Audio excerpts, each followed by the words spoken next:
De llibertat mai n'hi ha prou.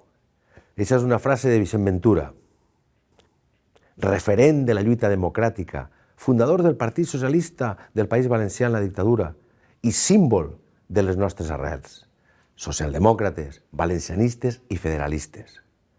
El seu centenari aquest any ens orienta en la direcció a seguir. La igualtat que fa real la llibertat, la fermesa davant la intolerància i una lluita sorda i constant per una societat més justa i diversa al País dels Valencians.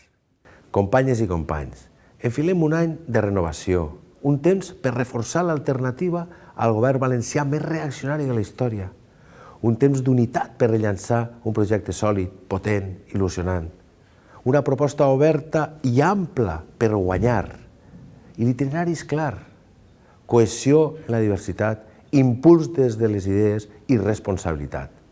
Eixe serà el millor aval, la via valenciana per guanyar la confiança de la societat.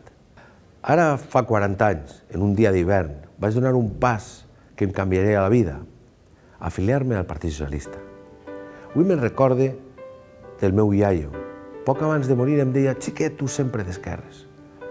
Sabia molt el meu iaio i tota aquesta generació que havia patit molt a la guerra i també a la postguerra, ell amb un germà assassinat als camps de concentració nazis. I tanmateix, a pesar del patiment i l'adversitat, sempre confiaren en el futur, en un futur millor, de progrés, de justícia, de fraternitat. Eixe és el seu llegat, fou el seu llegat, l'esperança. La millor herència que podem rebre mai.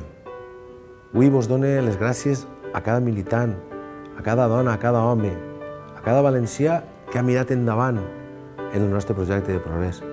Gràcies per l'honor que em heu donat de representar-vos durant tots aquests anys. Et desitjo a tu i a la teva família un feliç 24. L'any Estellers, el poeta que anhelava ser un entre tants. Això som, això serem, uns entre tants. Sort, salut i bon Nadal.